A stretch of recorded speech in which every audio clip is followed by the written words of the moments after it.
Assalamu alaikum. Good morning, everybody.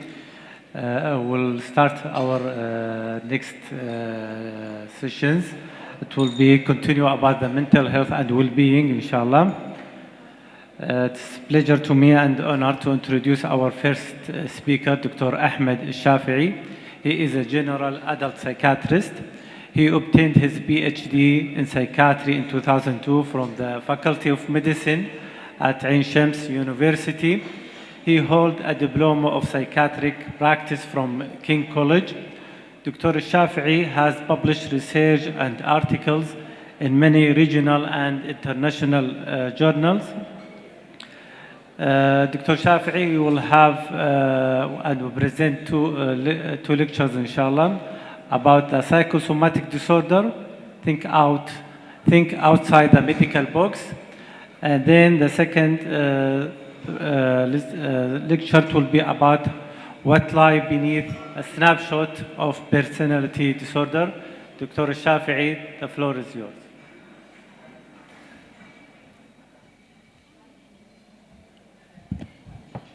Thank you very much, sir.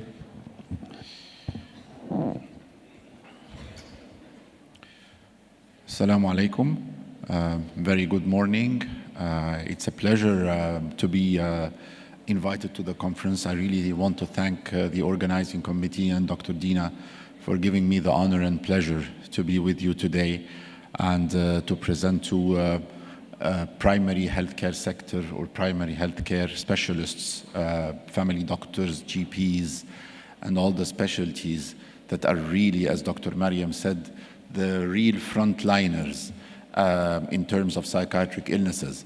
I just need to tell you that you don't have the stigma. I mean, the patients are not worried at all, not concerned at all of going to see a family doctor, of going to see a GP, rather than coming to a psychiatrist, because unfortunately psychiatrists, they have the stigma of being the doctors for the mad persons. So I'm going to talk about two topics. We're going to talk about the topics which are really very important as an interface between psychiatry and family medicine, or psychiatry and primary care medicine. One of them is the psychosomatic disorders, which was previously called somatoform disorders, and personality disorders. Snapshot about personality disorders, of course, we'll not go deep into that, but what's the essence you need to know about personality disorders in order to be able to deal with your patients. So the first presentation, talking about the psychosomatic disorders, and these are the objectives. I'll start by an introduction, like a real-life experience from my clinical practice. And this is part of my task and my mission as a psychiatrist whenever I'm talking to primary care doctors, family doctors, internists, and the other branches of medicine, how to release and remove the stigma which are related to mental illness, even among doctors. And then we'll go to the main topic, the somatic symptoms and related disorders, and this is the title of the chapter in the DSM-5. And we're going to talk about four different disorders: somatic symptom disorder, illness and anxiety disorder, conversion disorder, and factitious disorders, and then we'll finish by treatment. So this is an introduction, like a real-life experience. Well, this is my office back in Cairo, in Egypt. And I was at my office late at night. It was like 11 p.m. And someone came asking for an urgent home visit. You have to see my brother now. And this is the only chance that you can see my brother. So let's talk about the patient. The patient is a 56-year-old ophthalmologist who has retired a couple of years ago for handicapping diabetic retinopathy. On that day, he was visiting his sister for an important familial event. At home, in his own home, he was strictly prevented to be examined by a psychiatrist under very strict recommendations of the uncle of his wife. This is the uncle of his wife. He's a professor of internal medicine in Egypt. He was an eminent professor of internal medicine. He accused the patient of not having enough faith in God and he is condemned to hell if he thinks of suicide. Seeing a psychiatrist means that he does not have enough faith in God. And he told him that he should be having a strong will in order to get out of depression. Back to the patient again, when I went to see him on examination, he was lying in bed, doubled on himself. He had a very polite and friendly attitude with a poor eye contact.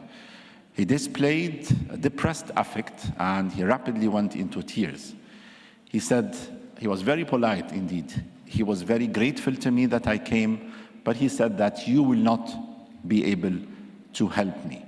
And there has no hope, he had no hope in improvement in spite of any treatment. And in response to a question about suicidal intentions, the patient replied, "Believe me, if they leave me alone for a minute, I will throw myself out of this balcony." And he begged me to leave him in peace.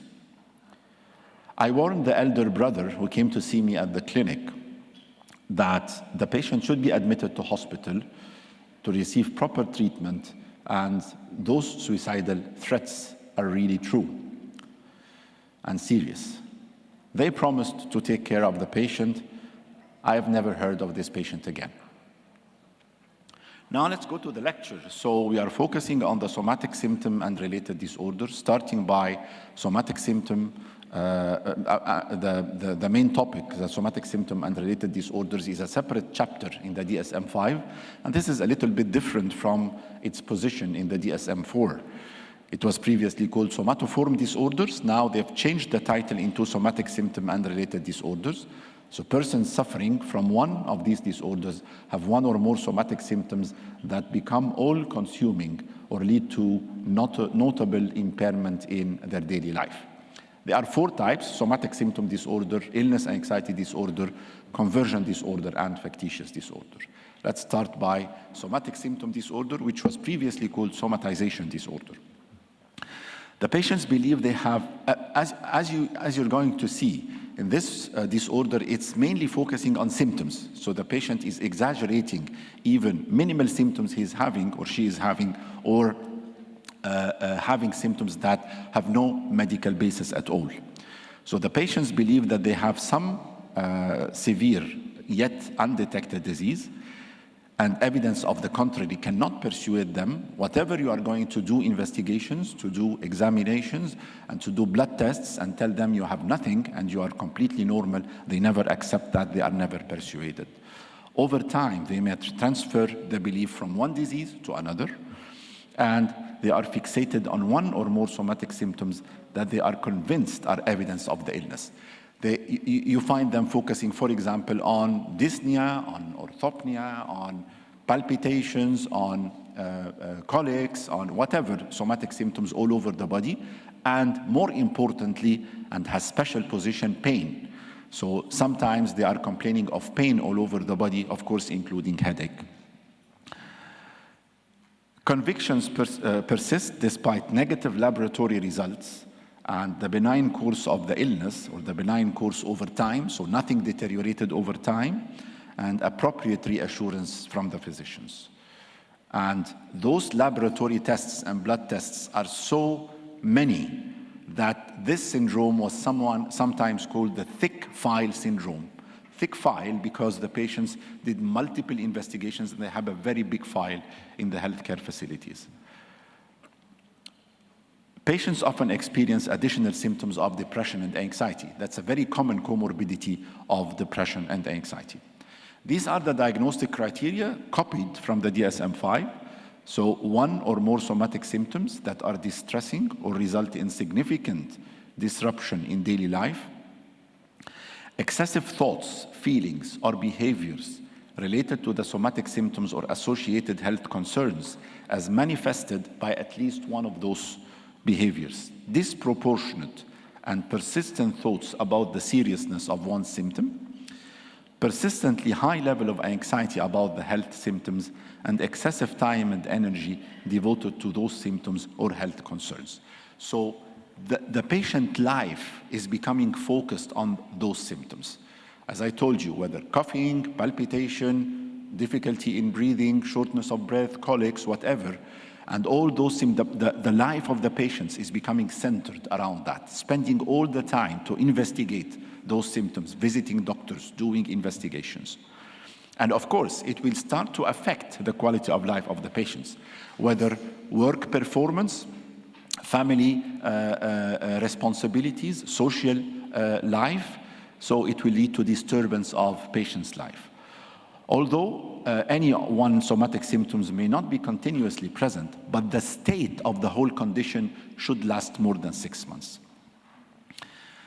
Yeah, there are two specifiers in the diagnosis of the DSM-5. You have to mention whether this is presenting mainly with pain, and in the DSM-4 it was called pain disorder because it was only preventing with pains all over the body, as I said, including headache. And this specifier is for individuals whose somatic symptoms predominantly involve pain. And also, we have to specify something related to the course, and if it's a persistent course, it's characterized by the patients are characterized by having severe symptoms, marked impairment, and long duration, more than 6 months. Now let's go to the second one, which is the illness anxiety disorder. Remember, it was previously called hypochondriasis. It was very well known for hypochondriasis or hypochondriacal disorders. So patients, like those with somatic symptom disorder, believe they have a serious illness. But this time, they are not focusing on symptoms. They are focusing on the illness. So they are saying, I am having cancer. I know I have cancer. I know I have cardiac issue. I know I have hypertension. I know I have diabetes. So they are focusing on an illness rather than symptoms. And over time, they may transfer from one illness to another. I had a patient like a month ago, and unfortunately, he was suffering with his mother with cancer. His mother had long-standing cancer, and he was the only caretaker of the mother, going to the doctors, investigations, traveling even outside the Emirates, and doing many investigations. You know, the journey of pharmacotherapy, chemotherapy, and all that.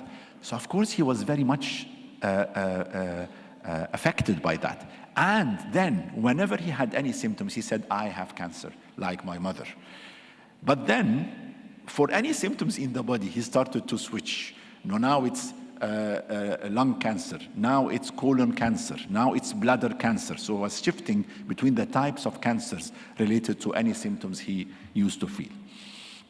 There's a conviction, or the convictions persist despite negative results, as we said exactly with somatization or somatic symptom disorder. And the preoccupation with the illness interferes with their interaction with family, friends, and co-workers. Again, as we said with somatization, the whole life of the patient is centered around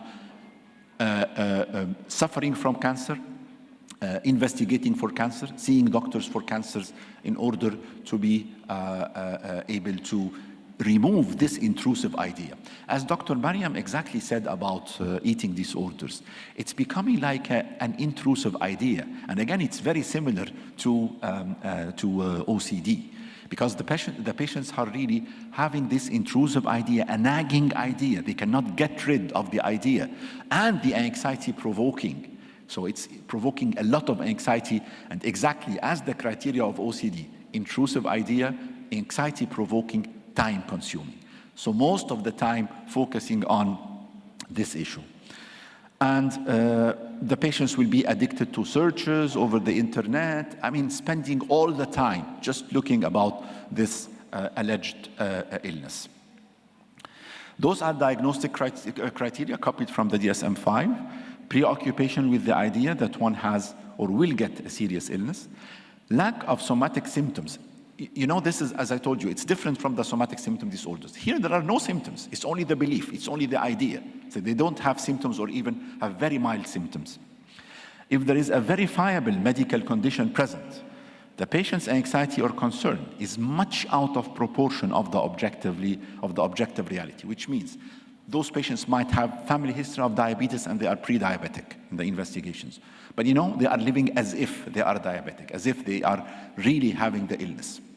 Family history of hypertension, and sometimes under stresses, their blood pressure goes a little bit high. Living with the experience that I'm having hypertension and the complicated forms of hypertension. The patient is hypervigilant about their health and is prone to feeling distressed about their health, changes in health, and ambiguous symptoms. Very much spending time monitoring themselves. This patient I told you about, he brought like the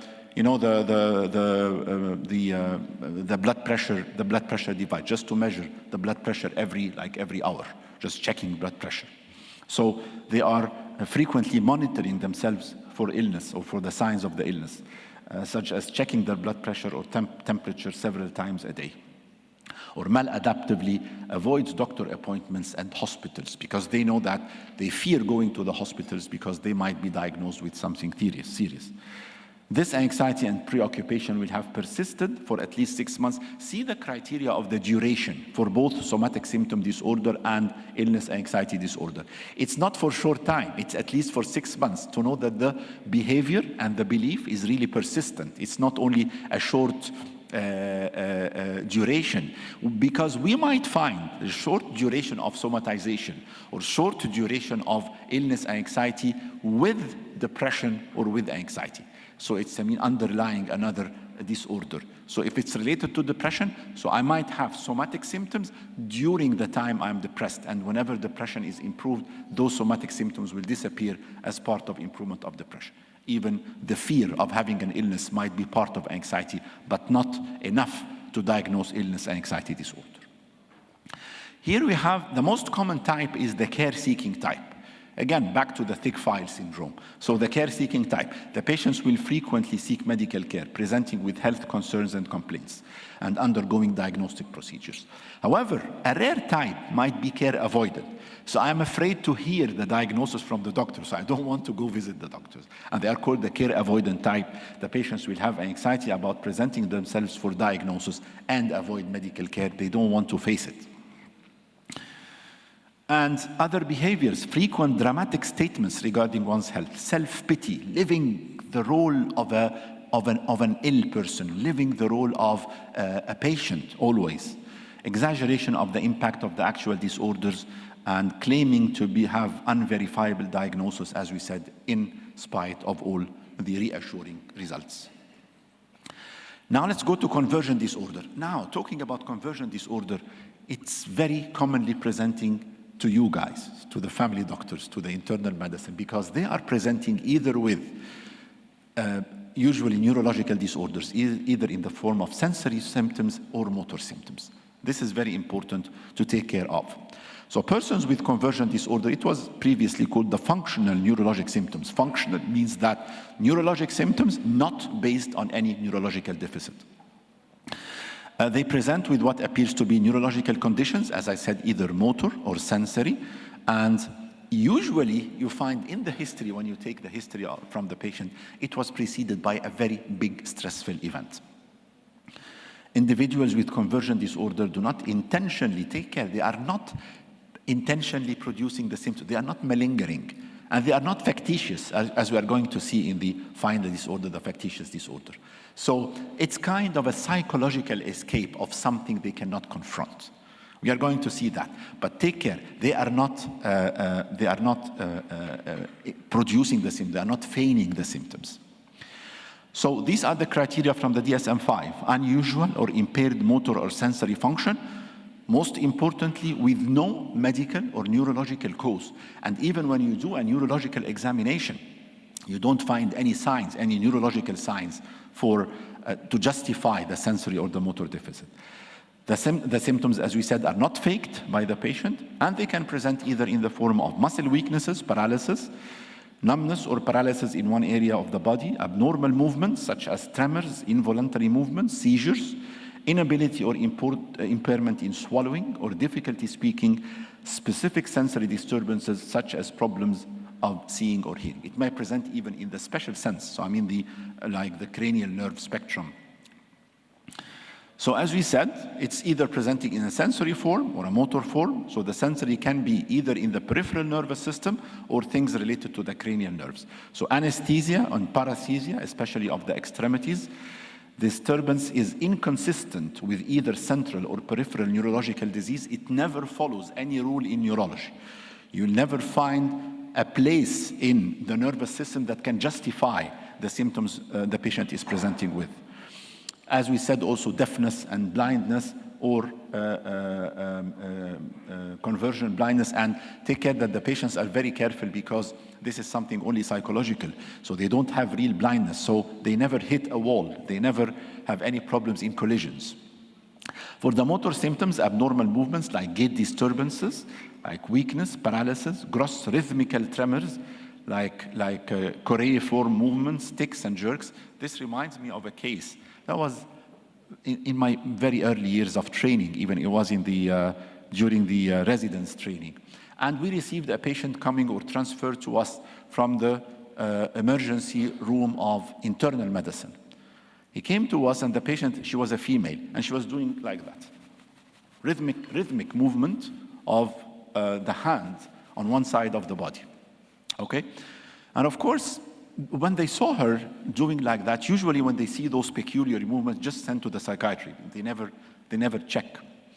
And when this patient came to me, what really took my attention is that it's unilateral. You never find that if you see somebody who is having conversion disorder, you'll see that the movements are not rhythmic on one side. Usually it's bilateral, it's in different parts of the body. It was strictly unilateral and strictly on this right arm.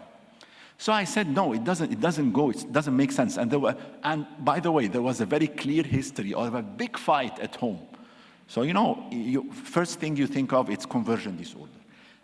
What struck my attention, as I told you, it was unilateral, it was rhythmic, very much looking the choreiform disorders.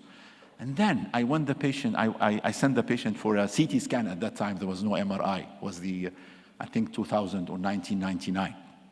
So at the hospital, we had a CT scan. And we found a patch of hemorrhage on the other side of the brain.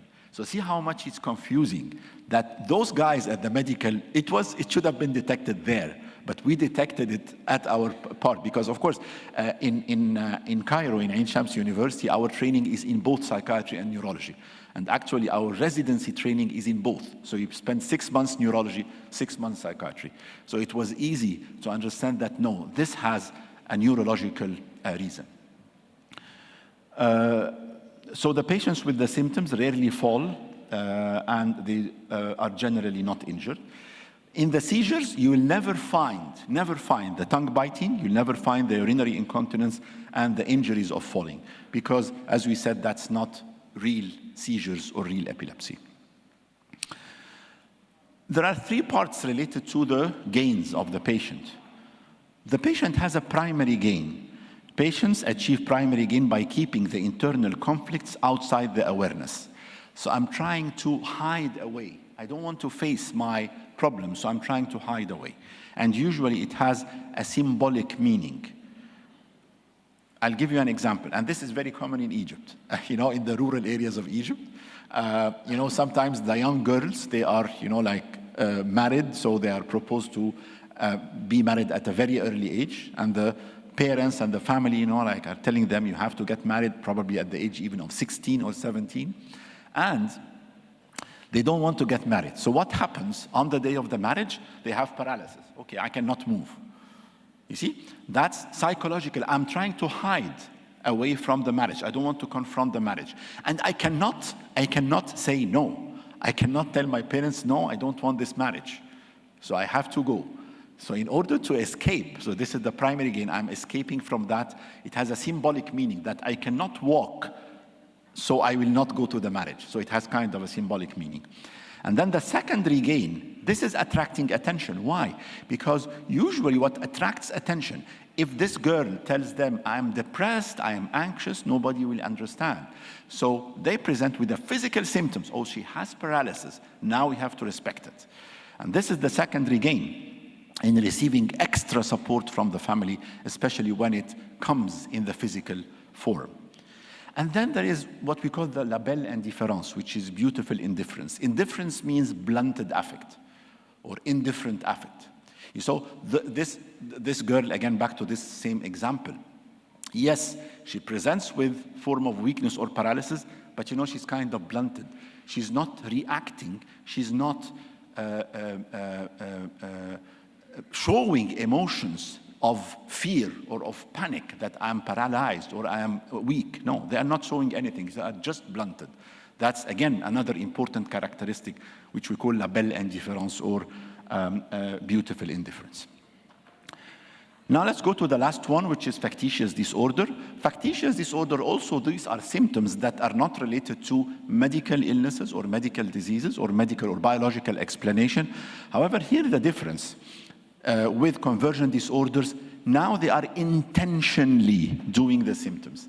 Remember, in conversion disorders, they were not intentionally. That was kind of a psychological reaction, unconscious, at the unconscious level. But this time they are simulating the symptoms, feigning the symptoms, mispresenting the symptoms, aggravating the symptoms. Why? Just for one reason: to seek or receive medical attention, just to receive the care of medical people. It's not like in conversion to avoid a problem or avoid a conflict. That's very specific, and that's why it's a little bit rare. And I've just wanted to put it at the very end as a fourth part of somatic symptom and related disorder, just to be aware of. We'll not spend much time on that. What's interesting in this factitious disorder, unfortunately, there is a type of factitious disorder called factitious disorder by proxy, which means that I am not feigning or simulating the symptoms on myself. No, I might do that for my child, just to bring the care, the medical care, through my child. And that's why it's dangerous, because sometimes I deliberately injure my child just to go to the hospital to seek medical care. And this might be interesting for you, or important for you to be aware of that. So as we said, the primary motivation here is not anything concrete. I'm not seeking anything, any benefit. However, the motivation is simply to receive medical care. But we have to take care, because the medical and psychiatric needs of these patients had to be seriously taken, because the self-induced injuries or the self-induced symptoms or the symptoms induced on my child, for example, needs to be taken care of. Now let's go to treatment. Exactly, I'll start like Dr. Mariam started. It's psychotherapy. Mainly psychotherapy is the mainstay here of treatment. So I'll start by psychotherapy. And again, it's related, all those disorders are related to faulty negative thoughts, what we call negative thoughts. And the negative thoughts and the core beliefs are very much related to CBT, so cognitive behavior therapy. Because cognitive therapy helps the patient identify the negative thoughts and then try to challenge them and try to change that into a positive, more adaptive way of living. So it's mainly in the thinking, the way of thinking of those patients. Definitely, it's more important with the illness and anxiety disorder, with the factitious disorder, a conversion disorder and factitious disorder. Sometimes the psychodynamic psychotherapy, exercise and biofeedback are other forms of psychotherapy, but the main stay is the CBT. Pharmacotherapy, effective in treatment of several somatic syndromes for several reasons. Particularly antidepressants will be useful in somatic symptom-related disorders if they are including pain. Because you know that the descending pathways of pain in the spinal cord, those descending pathways of pain, they have serotonin and noradrenaline as neurotransmitters for those tracts. And that's why patients who are taking either antidepressant, the old one, the tricyclic antidepressants, the SSRIs or the SNRIs might find value, especially for the somatic symptoms, including pain. And the evidence is favoring even the tricyclics over the SSRIs, because actually the tricyclics, they work on both noradrenaline and serotonin. SSRIs are only working on serotonin. Of course, you know the tricyclic antidepressants. You know amitriptyline, that's a very famous one, triptizol. You know clomipramine, anafranil, and both of them, you know, tricyclic antidepressants, you know, the name of the group of medicine is a little bit misleading. misleading in terms of it's just explaining the structure. It's a pharmacological structure of 3 benzene rings. That's tricyclic antidepressants. But it doesn't say anything about the mechanism of action. So the mechanism of action of tricyclic antidepressants is that they are also reuptake inhibitors, exactly like SSRIs and SNRIs. So they are also reuptake inhibitors, but they are not focusing on one neurotransmitter. They're not selective on serotonin or noradrenaline. They can actually block all the monoamines, block the reuptake of all the monoamines. So amitriptyline is blocking serotonin, noradrenaline, and that's why it's effective in painful syndromes, because pain relief is involving the descending painful pathways or pain pathways in the spinal cord, and here the neurotransmitters are both serotonin and noradrenaline. The problem with tricyclic antidepressants, they have very poor tolerability. I'm about to finish, but actually this part will save us some time from the next presentation, because let's talk about the medicines here and maybe we can save some time for the next presentation. So very famous side effects of tricyclic antidepressants, sedation, weight gain, anticholinergic effects, you all know that, dry mouth, blurring of vision, urinary retention, constipation, orthostatic hypotension, dizziness, and cardiac arrhythmias. And this is the most dangerous side effect of tricyclic antidepressants. They do what we call first-degree AV block. They delay the conduction between the atrium and ventricle. So the ventricle can now start to produce extrasystoles without being controlled by the pacemaker in the atrium. This is a very serious side effect of tricyclic antidepressant. Now let's go to the SSRIs. And as we said, those are selective serotonin reuptake inhibitors. So they only inhibit the reuptake of serotonin. And that's why they don't have much role in pain, because they are acting on only one neurotransmitter. However, they have very good role in anxiety. And remember that all those disorders have an element of anxiety in them. And that's why they are very effective in those. Of course, you know all of them. I've just put the list here. So you know fluoxetine, Prozac, you know sertraline, Zoloft, you know fluvoxamine, and in some countries in the region it's Lustral, not Zoloft, if somebody here is from Saudi Arabia or from Egypt, because in Egypt and in Saudi it's called Lustral. We have fluvoxamine, we have paroxetine, Seroxat, we have citalopram, Cipram, and we have escitalopram, which is Cipralex. So those medications are very famous, and here are the doses for you. But are they really, compared to the tricyclic antidepressants, they are free from side effects? Of course, no. We have a new, if I could say, like category of side effects related to the SSRIs, which are mainly related to GI problems like nausea, vomiting, and sexual problems, and also emotional blunting. With, like prolonged use of those medications, patients will develop some emotional blunting. So these are the problems which we face with SSRIs. And at the beginning, sometimes an initial insomnia and anxiety might occur. So let's take you now to the next presentation. Okay, so talking about personality disorders, I have to tell you that personality disorders are usually a very interesting topic, even if you talk to public, even if you talk in media, like interviews in media or something related to the awareness about psychiatry. This is the first thing people ask about, because some terms are very famous. People are very much aware of BPD, borderline personality disorder. People are very much aware of narcissistic, and you find now that everybody is saying about everybody else that they are narcissistic. I don't know why. But so borderline is very famous, narcissistic is very famous, obsessive compulsive personality disorder is very famous. I mean, this is usually an interesting topic.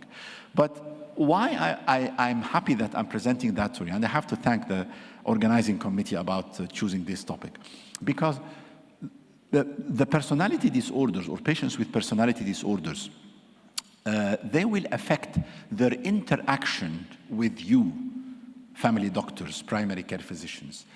The traits of their personality will affect that. And you must be very much aware of those personality traits in order to be able to deal with them. And that's why I'm starting by this first slide. Managing personality disorders in primary care. First of all, you have to know that 5% of the population suffer from one or more personality disorders. So it's kind of common, and it's kind of a long-term condition. Now let's go to you. So 24% of people attending GP consultations suffer from personality disorders. They attend 5 times more frequently than other patients. These are their personality traits. They are seeking attention. They come frequently to you. They feel dissatisfied with the GP care. They are usually very much criticizing. They'll put a lot of pressure on you, and you have to take care of that. At the very end, I'll put 2 slides with tips and recommendations on how you have to take care of interacting with those patients. But to start with, they are usually dissatisfied with the care, not only for the GPs, of course, with any medical specialties. They are less concordant with treatment and are more stressful to GPs to manage, and they consult repeatedly and engage in difficult consulting behavior. You will see why when you see the types of personality disorders, because they differ from one type to another. And I mean, every type, or each type of personality disorders has its own problems. And 45% of the patients with medically unexplained motor symptoms, remember the somatization disorder, somatic symptom disorder, conversion disorders, 45% of them, they suffer also from personality disorders. I'll remind you also of what Dr. Mariam said about the comorbidities with eating disorders. You know, we are presenting today, actually, Dr. Mariam and myself, topics that are not on the top list of psychiatric disorders. We don't see them as much, okay? But you see them much more than us. You see somatic symptom disorder much more than us. You see the earlier phases of eating disorders much more than us. And that's why even they are not, if I could say, on the top priority, hierarchy list of psychiatric disorders. However, you see them very commonly. 8%, you have to take care of that. 8% of people with emotionally unstable personalities, especially borderline personality, they have suicidal attempts, and usually the suicidal attempts are impulsive. We'll see them in the criteria. They usually die by suicide, but they also self-harm regularly in a non-lethal way. And they account for 9% of mental health-related visits to the emergency departments. It's very, very likely that you can see those people with self-injury. And the assessment should involve the criteria of personality disorders and personality traits. GPs and others working in primary care lack confidence in dealing with this demanding patient group, leading to high stress levels. It's not because you don't know how to diagnose them. No, it's because of that challenging attitude they present to you. You are going to see that in the details. But they are really very challenging. They are just trying to put pressure on you. And of course on psychiatrists, on any. And they are trying to put pressure on everybody in life. I mean, their families are suffering more than you. Their co-workers are suffering more than you. And we are going to see many examples now. The personality disorders make other conditions hard to treat. As I said, if you have personality disorder underlying, okay, of depression or underlying anxiety or even underlying bipolar or schizophrenia, it's becoming harder to treat those conditions. They are very demanding, anxious, seemingly unmanageable when seeking help in primary care physicians, and the teams need to know that. Personality disorders, they come in 3 clusters. They are classified in clusters. So there is cluster A, cluster B, and cluster C. I'll start by, each cluster, and then I'll go to the famous example of this cluster, and then we'll go to the other one.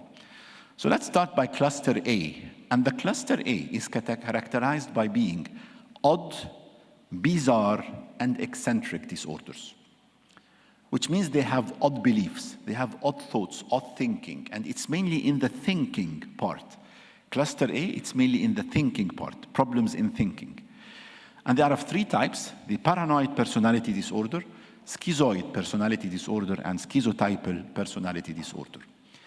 Paranoid personality is characterized by irrational suspicions and mistrust. I mistrust everybody. I don't have faith in anybody. Everybody is trying to conspire against me. Schizoid personality disorders, I'll tell you, those are not very common. However, they are in the spectrum of psychosis. So whether schizoid or schizotypal, they are in the spectrum of psychosis. And we would think of them sometimes as a prodroma of schizophrenia, that those patients might develop schizophrenia later on. Because for schizoid personality disorders, they have lack of interest in social relationships. They don't want to deal with people. They want to live alone. And they are characterized by having, it's very difficult to do rapport with them. You cannot relate with them. Kind of blunted, kind of indifferent. Remember the autistic traits. It's very similar to the autistic traits of children, that someone is blunted, having blunted emotions. Schizotypal, actually, it's moving from schizotypal personality disorder to schizotypal disorder, and it moves to the psychotic chapter, psychosis chapter in the ICD-10. So, there's another classification which puts this disorder among psychotic disorders. It's no more in the personality disorder spectrum. Because how much those patients are really very odd in thoughts, very philosophical talk. That sometimes, and sometimes they have problems in the form of thinking. So they talk in an inconsistent way, in an incoherent way.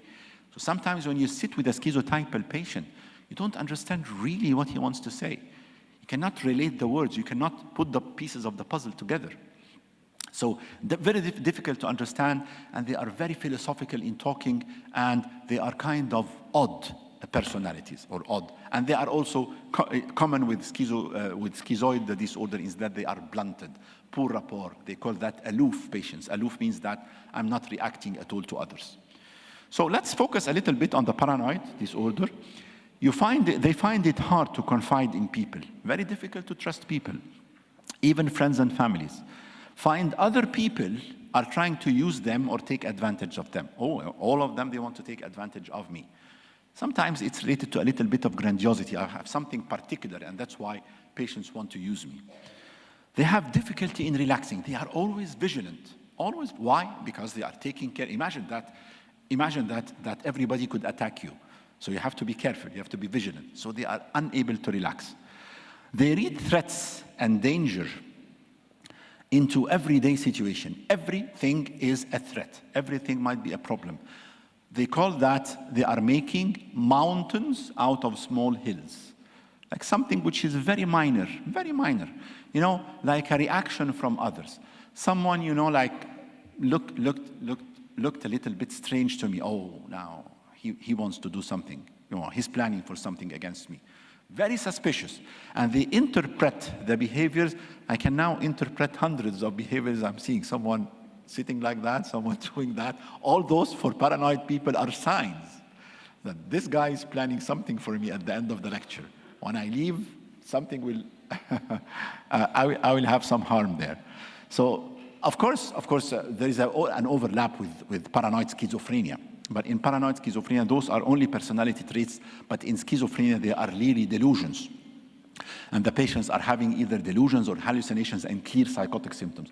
Of course, those patients with paranoid personality disorders, they don't have delusions or hallucinations. Otherwise, it wouldn't be a personality disorder, it would be psychosis. So, of course, you have to take care when dealing with those patients to respect the traits of their personality. It's a very difficult patient to deal with. Very difficult patients. They will be suspicious about any medicine you can prescribe to them. Maybe you have an intention to harm me. You have an intention to cause any problems to me. Now let's go to cluster B. And cluster B, now it's in behavior and emotion. Remember, cluster A, it was mainly in thinking. Cluster B, it's in behavior and emotions. And here you'll find all the interesting ones. All the interesting talk of I'm talking about the public now. I'm not talking about the professional and scientific discussions. They call them the emotional, dramatic, or erratic. And I think you can understand that from the very emotional, like emotions are very high. Erratic, they are doing impulsive behaviors, strange behaviors, and dramatic, that they're dramatizing everything. Antisocial personality disorder, pervasive, they are sometimes called psychopath. I think you've heard that word, psychopath. Antisocial disorder, pervasive disregard of the laws and rights. I'm breaking all the rights. I don't respect anything of that. And they may account for a big portion of prison population. Borderline personality disorder, it's mainly in problems of relationships, self-image, identity, and behavior. Remember, Dr. Mariam talked about those in anorexia. So they said anorexic patients might be borderline. Bulimic patients. Anorexic might be OCD. Histrionic personality disorders, pervasive attention-seeking behavior, shallow or exaggerated emotions. Sometimes they call those people having effervescent emotions. You know, remember an effervescent tablets. You put that in water, you know, it's like, ooh, a very big reaction, and then ooh, it slows down. So this is exactly what we see with the histrionic personality disorders, effervescent emotions. And then narcissistic personality disorders, pervasive pattern of grandiosity, need for admiration, and lack of empathy. Here we're going to talk a little bit, I think we have some time, because we have to talk a little bit in details about three types of them, antisocial, borderline, and narcissistic, because those are common. Lack of regard for the antisocial. It's as if somebody is trying to break the rules. I'm not respecting any rules, okay? So whatever rule you think of, they are not respecting. Lack of regard of the rights of others and violating them. Repeatedly performing unlawful acts. Lying or cunning, يخدع الآخرين in Arabic, يخدع, cunning others or profit of pleasure, يستغل الآخرين. Acting impulsively, repeated physical fights or assaults, disregard of the safety of oneself of others, irresponsible. Of course, those are irresponsible people at work, irresponsible at work or in financial obligations. And on top of all that, they lack regret, they lack remorse. You know, I might very easily, you know, like sitting, you know, like calmly like that, and I'm breaking a fight between all people here in this room, and you know, I'm sitting like very smiling. I'm happy when I see others in conflict. Those are the antisocial personalities. They enjoy, you know, like putting fire in the relationships. Very dangerous people, really. So imagine if they are coming to visit you. We're going to finish, as I said, by the 2 slides. A few precautions about how to deal with those people. Borderline personality disorder, it falls in 3 categories. So it's disturbed relatedness and relationships, behavioral dysregulation, and emotional dysregulations. Unstable relationships, they call it attachment, detachment. I rapidly attach to people and I rapidly detach from them. Of course, failed relationships, failed marriages, because you know, I love this person, we'll get married tomorrow, and then on the next day, they are planning for divorce. Identity disturbance, chronic feeling of emptiness. They come to say, I feel empty from inside, and chronic sense of boredom. I'm always bored, whatever I'm doing. And sometimes they have stress related, so under stress, they might develop paranoid ideas. Behavioral dysregulations, impulsivity, suicidal threats, self-mutilative behavior. And that's why, remember, we said those guys will be visiting you at the emergency room. And emotional instability, inappropriate anger, fear of abandonment. Fluctuant emotions. Fluctuant emotions, you know, they find them, sometimes they are mistaken for bipolar disorder. Because, you know, with the fluctuations and even the rapid cycling bipolar, with the rapid fluctuations of emotions from mania to depression. And, you know, like in few days, they can switch. It's associated, now let's go to the medical part. It's associated with greater demands for consultation, telephone calls, requests for medications in the primary healthcare sector and with family physicians and GPs.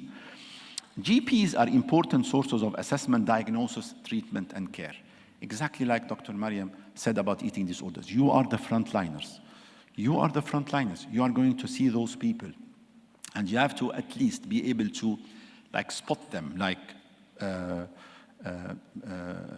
pick them and tell them to go to see a specialist.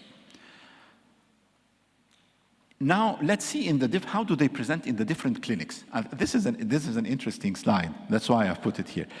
In family medicine, as we said, the family medicines, the primary physician is the shield, okay? So they present with loss of weight and eating disorders. Remember what Dr. Mariam said, that they will present to you. In the surgery clinic, they will present with body mutilations and cut wounds, as a trial of self-harm. In the emergency room, they might present with impulsive suicide or panic attacks. In the OB/GYN clinic, they might present with miscarriage seeking abortion. Why do they have risk for that? Because, as I said, impulsive decisions, impulsive relationships, so of course, out of marriage pregnancy.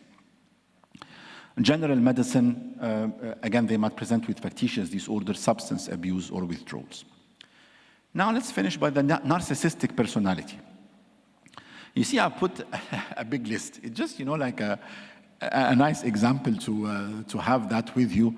I think if of course, I don't mind sharing the presentation with you, so if Dr. Fatma or someone can send to everybody if you like, because that's why I've put all the details here. So having an inflated, this person is kind of very grandiose, inflated self-esteem, seeking attention of others, looking for admiration. Everybody should admire me. Everybody should be jealous of me. So having an inflated sense of self-importance, needing constant admiration, and this self-esteem as if it's requiring a steady stream of attention and recognition to keep inflated, just to keep inflating this grandiose attitude. Expecting special treatment when whether it's favors, apologies, so special, you have to treat them in a special way. So imagine, after those two criteria, imagine that this person is visiting you at the clinic, and you are 5 minutes delayed. You are busy seeing another patient, and you're delayed for 5 minutes. Imagine the revolution this patient will make outside in the waiting room. Reacting negatively to criticism. They never accept criticism, even if minimal. And even though they crave control and take full credit when things are going well, they are quick to blame others whenever a situation doesn't go as planned. Sensitive to criticism, blaming others. And they want people to be envious or feel envious of them, in spite that they feel envious of other people, that they have things they want to have, so they want to have everything. They take advantage of others, having an inability to recognize the needs and feelings of others. And they might bully people. Again, this is something a little bit common with the antisocial personality. They never have remorse. They never have remorse. They never have empathy. They are never empathetic with others. Behaving in an arrogant manner. So don't be surprised that they will be treating you, like in a grandiose manner, in an arrogant manner. Finally, the cluster C, which is the anxious, fearful. So what's common in this cluster are anxiety and fearful disorders, including avoidant personality disorders, dependent personality disorders, and the most important is OCPD, obsessive compulsive personality disorder. Those are the patients who are prone to anorexia, as Dr. Mariam said, because it's becoming like an obsession. So let's see some details about OCPD. Rigid adherence to rules. They stick to rules, very rigid. They don't want to deviate an inch out of that.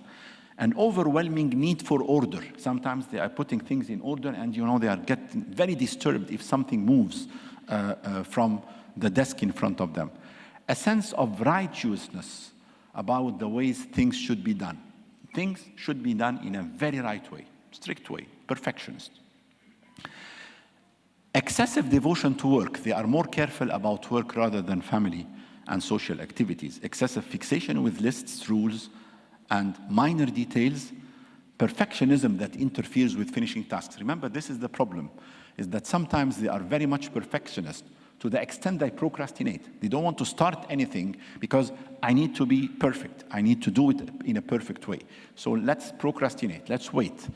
I had a patient who had, he kept the emails in the outbox or, the draft, for months before being able to click send, because he wanted to review them every time. A long list of emails in the drafts. Rigid following of moral and ethical conducts or codes. Unwillingness to assign tasks unless others. I am never trusting anybody, so I don't assign. I'm not trusting because like the paranoid personality, no. Because I know they will not do it perfect like I'm expecting. So unless I know they are doing that the same way I'm doing it, I will never delegate. And sometimes hoarding behavior. What's the difference between OCPD and OCD? The OCPD, they like that. They are not suffering. They like, this is the way I live, and I think I should do things that way. And that's why sometimes they never go to doctors. And those who are suffering are really the family, not them. But OCD, they went to an extent that they are suffering, they are very anxious, they are repeating behaviors, and they know that this is too much out of proportion. This is too much, so they know that they have a problem. And those patients, usually, they go to the psychiatrist themselves. And the OCPD can really be related sometimes to good work performance. You know, a little bit of perfectionism is good because you're doing things perfectly. But too much, and sometimes, as I said, when I want to do them too much perfect, I'm procrastinating. So at the end of the day, the OCD patients will have problems at work and at school. Remember the lecture about the child well-being, and you have child clinics and adolescent clinics. So please take care of the adolescents. The adolescent age is a very common age for OCD to start. So you have to pick and to take care of those patients, and school is a very good example. You'll find those patients, in spite of being very bright, okay, very intelligent, but they have poor grades because they spend their times in the obsessions and compulsions and they cannot study. So you have to be careful about checking those patients, whether at the stage of OCPD or at the stage of OCD. And of course, the OCPD, they are mainly with the obsessions, but rarely with the compulsions and repetitive behaviors. So the repetitive behavior is more characteristic of OCD. Now let's go to the treatment. In the treatment section, I started by pharmacotherapy, but again, psychotherapy is much more important, if I could say, like first line of therapy. But why did I start with pharmacotherapy? Just to tell you that there is no particular treatment for personality disorders. However, if you look at those classes of medications, we will find that each class of them might improve symptoms or traits in different personality disorders. So in this slide, we are focusing on traits. You will never see that I'm saying that antidepressants might treat borderline, that like antipsychotics might treat paranoia. It's not like that. But those categories of medications, they would treat specific particular traits and symptoms in each of the disorders discussed. Let's start by the antidepressants. Any of those disorders might have associated depression and anxiety. So SSRIs will be used to treat SSRIs or tricyclics, of course, or SNRIs. So the antidepressants will be used to treat depressive and anxiety symptoms associated with those disorders. But antidepressants have also been proved to be effective in anger, impulsivity, irritability, rigidity, perfectionism, and hopelessness. Those 5 symptoms, you might find them in OCPD, of course. OCPD patients, they are perfect, they are obsessive. So SSRIs particularly will help with the obsessive patients. Hopelessness can be found in the episodes of depression of borderline patients. As we said, borderline patients, they have fluctuant emotions. They might go into depression, and definitely they will need an antidepressant. Impulsivity is common in antisocial and borderline, and SSRIs are very good in treating impulsivity. So as you can see, the class of medications might treat different symptoms and different traits in different personality disorders. Let's go to the antipsychotics. The antipsychotics can play a role in controlling 2 things: extreme suspiciousness and the impulsivity and the behavioral control, how to control my behavior. And here we can find that in borderline personality and in paranoid personality. The same way Zyprexa or olanzapine was used in anorexia nervosa. As Dr. Mariam said, it's not related to anything, if I could say, related to the pathology or the neurobiology of anorexia nervosa. They are different. But we are using it as a mood stabilizer to stop the impulsive, to put more control on the behavior, and maybe to make use of the effect of weight gain. And then the mood stabilizers, they can improve mood swings and reduce irritability and aggression. Very effective in reducing irritability and aggression, particularly the anti-epileptics. It's very famous to use valproate, to use carbamazepine or oxcarbazepine, triliptal, in those patients, whether antisocial or borderline persons. And finally, anxiolytics. However, we have to be very careful about anxiolytics, especially when we use them with borderline patients. So I'll skip that part because we have 3 minutes. We talked about the antidepressants. I told you it will save us some time from the previous lectures. But I will go to, those are the techniques of psychotherapy, whether the dialectic behavioral therapy or the cognitive behavioral therapy. I'm very keen to show you the last 2 slides. So let's spend the last 3 minutes on those 2 slides. What are the recommendations for doctors dealing with patients with personality disorders? Clear, authentic, non-judgmental communication supports the development of a trusting relationship with patients. You have to be very clear. Even you have to talk in clear words. Your sound should be fair, not high, not low, and very clear. Remember I think you know about how to deal with the delirium patients. The delirium patients, you have to talk very clear, very slowly, using minimal words. It's the same. Do plan regular visits in limited time slots, otherwise they will abuse the time. They have to stick to a particular time slot. The visits should be independent of whether a crisis is currently on. You never listen, now I'm in crisis, I have a problem, I'm going to, I have severe symptoms, so don't listen to all that. You have a schedule, and they have to respect the schedule. Of course, unless there's an emergency. Check if you suspect that feelings such as fear of abandonment, anger, or shame are at the root of the difficult behaviors. When you take the history of the patient, when you take in the medical history, just spend some time on the childhood history, on the childhood development, childhood traumas. Spend some time on that. It might give you a very good idea about the probability of developing personality disorders. If the patients meet you with skepticism usually it will happen in paranoid personality. Scrutinize you, that will happen with the narcissistic, right? Or are particularly sensitive, do remember that in their lives they have in many cases experienced rejection, abuse, and neglect. This means that you have to respect that they have been subjected to traumatic events in their life, which explains the behavior. But you have to take care of, and don't be sensitive to those attitudes. Set clear boundaries at the start of therapeutic relationships and do not react with the patient's attempt to go beyond those boundaries. Borderline, take care of borderline patients.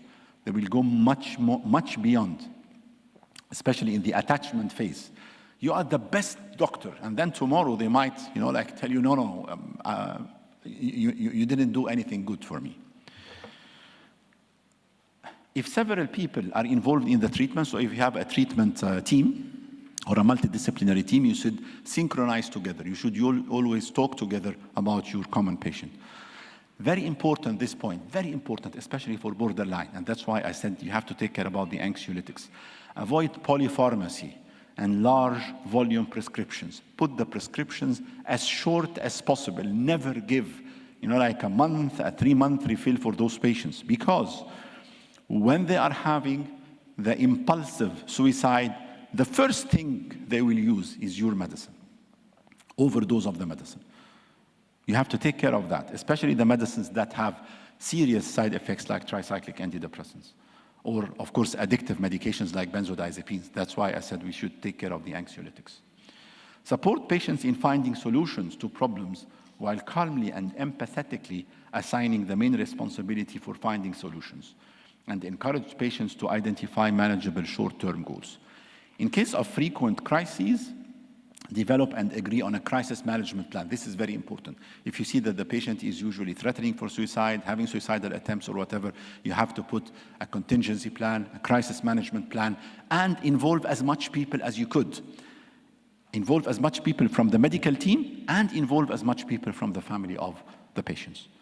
Don't be impressed. Yeah, that's very important. Don't be impressed by the excessive praise, and also don't be discouraged by excessively harsh criticism either. Thank you very much.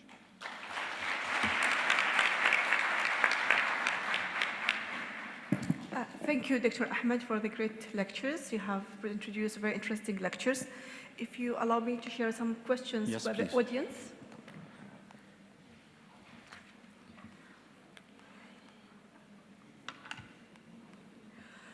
So one of the attendants asking regarding how we differentiate between MS and conversion disorder. Okay.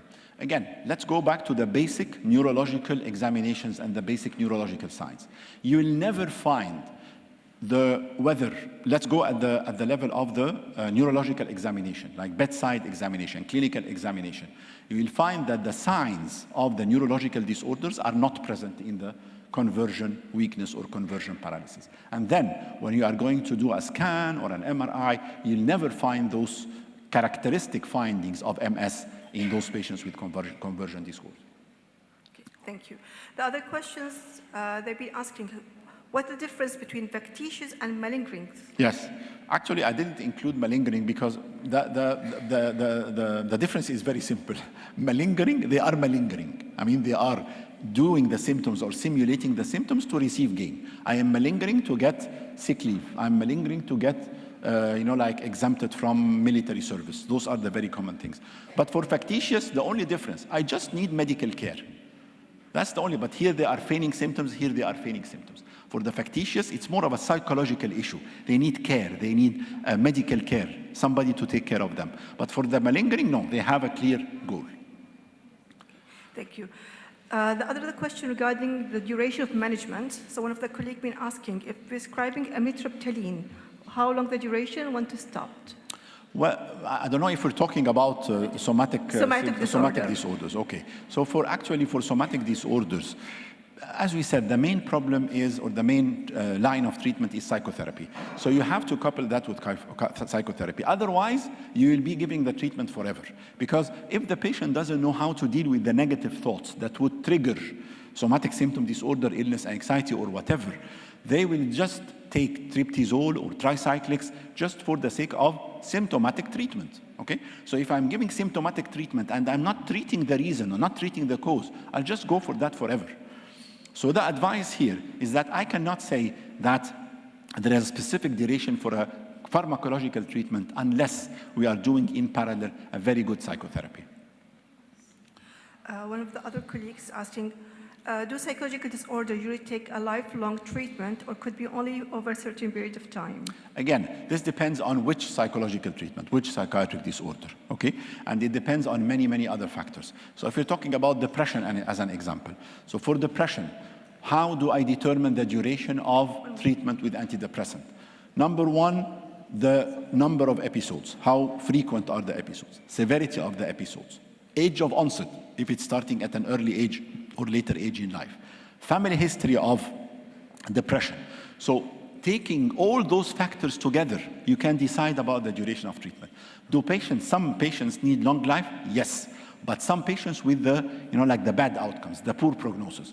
Imagine someone who has started depression as early as 17 or 16.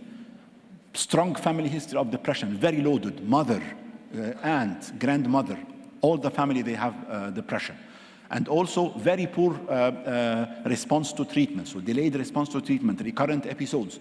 If this patient comes to me after 5 episodes of depression, for example, recurring every year, I would never stop treatment. So it depends. It depends according to each particular patient.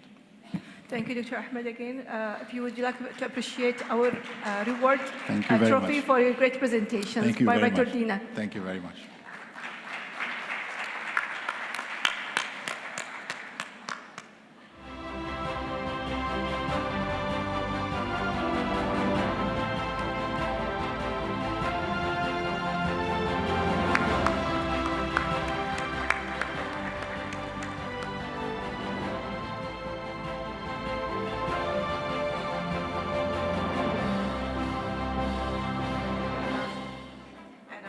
Now, the last but not least for this session is Dr. Mariam Al-Gattan. She is a consultant family medicine. She is the head of West Mubarak Al-Kabir Clinic. She is the head of mental health committee in the Central Directorate, and she's a tutor of SAF, and she's a certified trainer. The mic is yours. Thank you, Doctor. Assalamu alaikum. Thank you for attending my lecture today. I'll discuss today the topic of reduce the gap in mental health. First, why do we work on mental health? Why to discuss mental health? Simply because it's a basic human right. So when we secure this basic right, we will shape the entire world. Now, what we'll discuss today, first, the importance of mental health services in Kuwait, mental health law, the treatment gap, how to close this gap, mental health services in primary care centers, and action of integration, Kuwait experience. Regarding the importance of mental health, according to WHO statistics, 1 in 5 adults in the world experience mental health each year. 1 in 20 adults experience serious mental illnesses each year, including suicide. Suicide is the 4th leading cause of death among people aged between 15 and 29, and also the ripple effect. So what do we mean by the ripple effect is the extent of the single case of mental health case. So when we say just for a patient with mental health disease, you will never know how far your ripple may reach. Regarding the ripple, first it will start by the patient himself, then his family, then the community, and the entire world. Regarding the person, according to studies, mental health diseases increased the risk of chronic diseases and increased the risk of substance use disorder, also increased the rates of cardiometabolic diseases. Regarding the family, also studies say that caregivers are more likely to have emotional, mental, and physical illnesses. In the community, as we know, hospitals and prisons are filled with mental health patients. Regarding the world, depression is the leading cause of disability worldwide, and depression and anxiety disorders caused the global economy $1 trillion each year because of the loss of productivity. Now, when we talk about Kuwait, the mental health experience in Kuwait, because of all of this importance of mental health, Kuwait has different areas that give or provide mental health, starting with the primary care centers, secondary centers, psychiatry hospital, and other also mental health providers. In primary care centers, there are till date, there are 56 centers in Kuwait run by family physicians, and also there are some psychotherapists in primary care centers. And secondary care service, there are also psychiatrists and psychotherapists. We have also now 6 hospitals in Kuwait that provide this care. We have also the psychiatry hospital with the psychiatrists and psychotherapists, the Kuwait Center of Mental Health, and the Manara Center of Adults and Pediatrics Mental Health. And in the other mental health providers, we have psychologists in the governmental and private sectors. We have counselors, we have also social workers. So we have all of these services in Kuwait, but till now we have also a gap. So we have patients in Kuwait, but not all of them get this service. So why do we have this gap? To support the mental health services in Kuwait, Kuwait issued in February 2019 the Mental Health Act that will support our service in Kuwait, that will support our care providing in Kuwait. It set a number of definitions and number of statements. Let we discuss 2 definitions. First, define the mental health about that it is a state of well-being of individual and realization of the potential to cope with routine stresses of life, work, productivity, and contribute towards the community. What is mental illness? According to Kuwait Mental Act, it is the psychological or mental disorder due to impairing of mental function, limiting individuals' adaptation to their social environment, but without use of alcohol or psychotropic drugs, medications. Now, about the gap, we have patients, but not all of them receive the service or get treated because of different issues. So the patients say, I'm not okay. Many of even us as healthcare providers tell him, no, you are okay. He's not okay, but we tell him, no, you are okay. So why this happens? We also see till date with the 2023, with the extent of multiple services around Kuwait, worldwide improvement in healthcare and mental health services, we hear these statements that even in between us and families, therapy is only for crazy people. Man up. I thought you were stronger. So because of these statements, people who suffer from mental health disease become shamed to express that I am not okay. I have a problem. I have a disease. So till date, people are still ignorant about mental health. If you know that mental disorders is the same as physiological diseases, and we have to take care about, and we can control it if it's treated properly. Now, why there is a gap? Because maybe of low detection rates, low prioritization given to mental disorders, either because of us or because of the people themselves. We see maybe our patients just come to do full investigations, so whether if renal function is fine, the kidney function is fine, my heart is working well, so I'm fine. So all my investigation is normal, so no need to worry about any other thing. Okay, if it is mental illness, so it's fine, no need to care about. So maybe the gap is because of this low prioritization.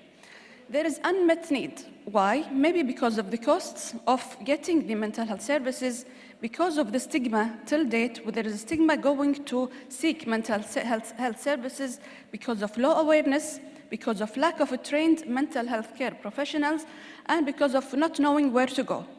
Okay, I am aware, I have depression, but I don't know where to go, where to seek help. So now, let we work to bridge this gap, or to reduce or close even this gap. First, the foundation stone is to increase the awareness. Awareness of the common signs or common symptoms that the patient may suffer from. Like, is he feeling sad? Is he seriously trying to harm himself or kill himself? He has severe out-of-control, risk-taking behavior, sudden overwhelming fear or for no reason, not eating, or problem in like eating disorders, seeing, hearing, or believing things that are not real, repeatedly using drugs or alcohol, drastic changes in mood behavior, personality or sleeping habits, extreme difficulty in concentrating or staying still, and intense worries for or fears that get in the way of daily activities. So these are the common signs. If we have some of these signs, this means that the patient or the man or the person that you know is suffering from underlying mental health disease. So, as my colleague said earlier, that we are the gatekeepers of getting the mental health services. So when someone has one of these signs, so where to go? He should seek help as early as possible. So the first step is in the primary care doctor to rule out also the other physical problems. Now, a broad consensus supports the use of primary care in conjunctions with access to specialty mental health providers to fill this gap. Mental health services in primary care are important to ensure that the services are accessible, affordable, acceptable, continuable, holistic approach, and with reduced stigma. So we say that it is maybe the gap because of that the person doesn't know where to go. The gap may be because the service is costly. The gap may be because of there is no continuity of care. Maybe there is no full awareness about that this is whether it is physiological or mental illness behind, and because of the stigma. Putting the service of mental health in primary care centers, actually, by time we noticed that it reduced the gap, and we are working also to, inshallah, close this gap. Now, why it is important to see this, to work on improving the mental health services in primary care, because it is very, very common. We see it in our daily life, in our daily practice.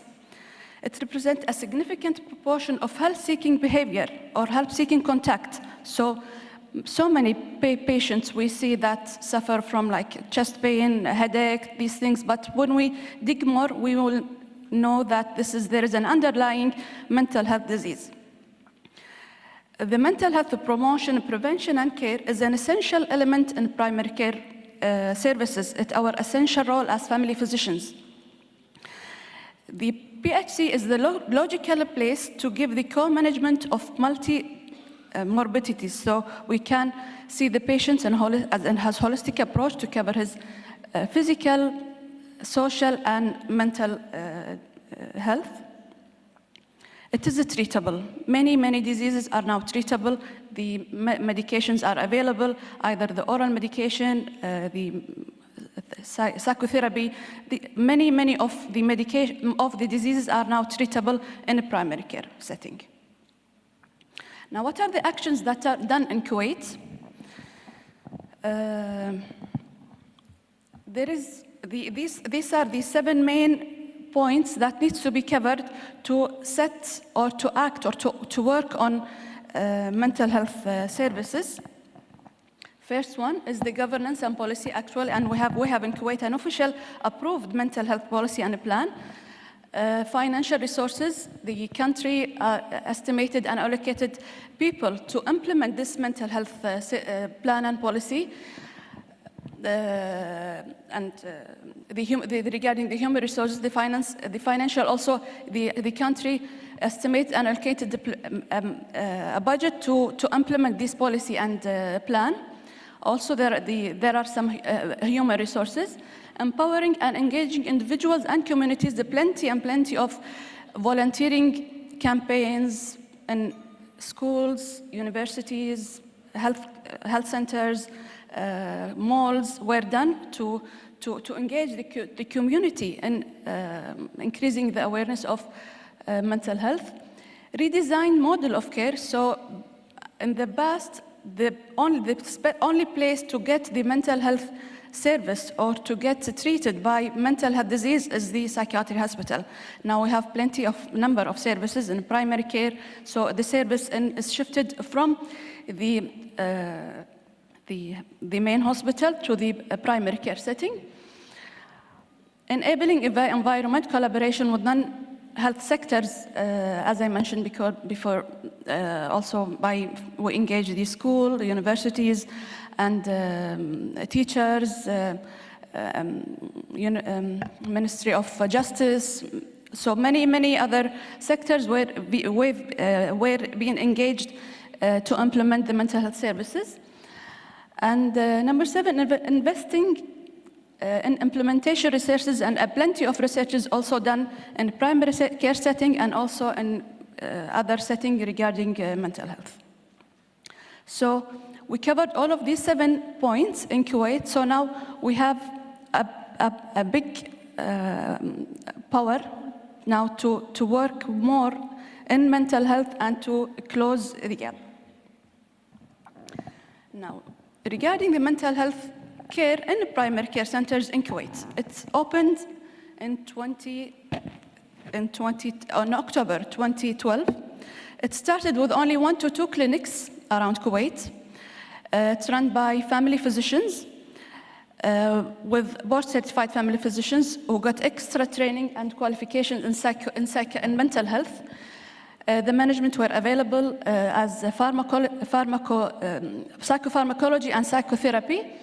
And there is a use of PCIS, which is the electronic system of registry of patients in primary care.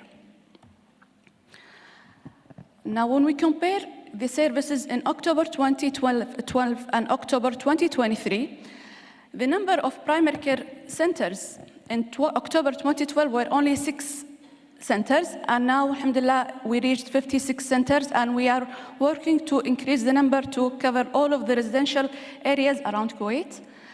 The number of family physicians trained to work in primary mental health clinics, there were only 6 doctors. Now we have 105 doctors trained and qualified to run the mental health clinics. The number of psychotherapists in PHCs, there was only 2, and now we have 13 psychotherapists around the centers in Kuwait. The number of available medications, including antidepressant, anxiolytics, antipsychotics, were only 4, and now we have 18 different items to treat the patient. We also implement national primary mental health guidelines. The first edition was in 2014, the second edition 2021, and also we have a guideline in mental health screening, which was initiated in 2023. So these were the 6 different centers around Kuwait in 2012, and now we have these 56 centers around Kuwait. So, and we are, inshallah, working to increase the number with time. These are our 3 guidelines. The first one in 2014, the second in 2022, and the third one of screening is 2023. This is the PCIS system, or the electronic.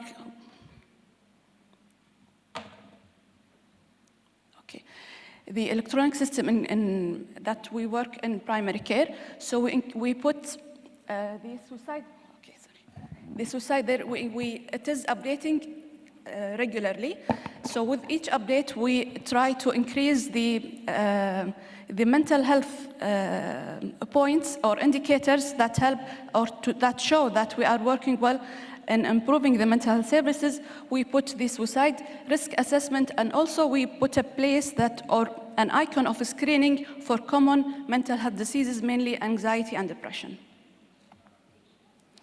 So now, how to reach the primary care center? How to reach the doctor in a primary mental health clinic? We have 2 ways. The first one is just to go direct to the NCD doctor or general doctor, and to get from there a referral to see the patient, to see the doctor in a primary care mental health clinic. The other way is that the Ministry Central Department of Primary Care in the Ministry of Health implemented a website for pre-registry of mental health appointment in mental health clinic. So there is a team who gets this request and talk with the person to take more history and refer the patient to the nearest center that he can get help from. This is the website, just a picture of the website, how to get appointment, pre-registry of the appointment for mental health clinic. Okay, so this is the cycle of how to continue getting help or continue getting the mental health services in Kuwait. So we start with the general or NCD clinics, shifting the patient to primary care mental health clinic, and from there, according to the case, many cases need to be evaluated and managed by specialists, so we refer the patient to Kuwait Center of Mental Health, either the OPD or the emergency departments. And sometimes, of course, if we have an emergency case, it's directly referred from the general or NCD clinic directly to the emergency department. So now, this is very important. The greatest gap in life is the one between knowing and doing. So if we know what to do and we do what we know, we will reduce the gap. Take-home messages. Primary care services has a big role in filling the gap of mental health treatment. Patient experiences reinforce the need for screening and follow-up in primary care, clinical training, and referral to specialists when needed. Continuous awareness, training, and collaboration between persons and sectors will help in reaching the goal of no gap. These are my references. Thank you.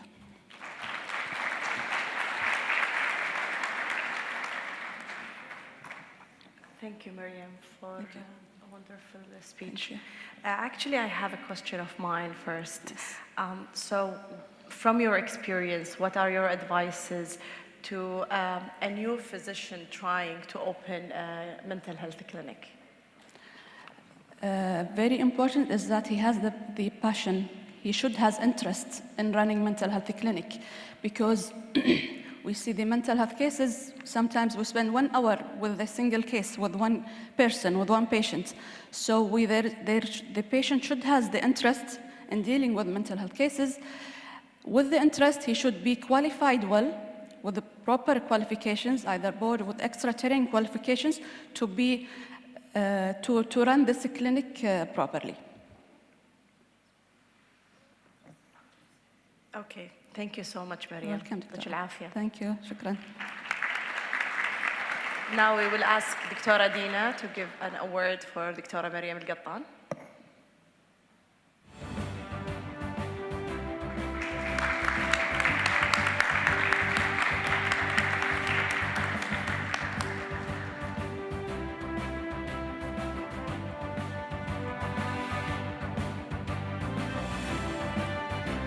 And we will give certificate to our moderator, Dr. Rasha Snan.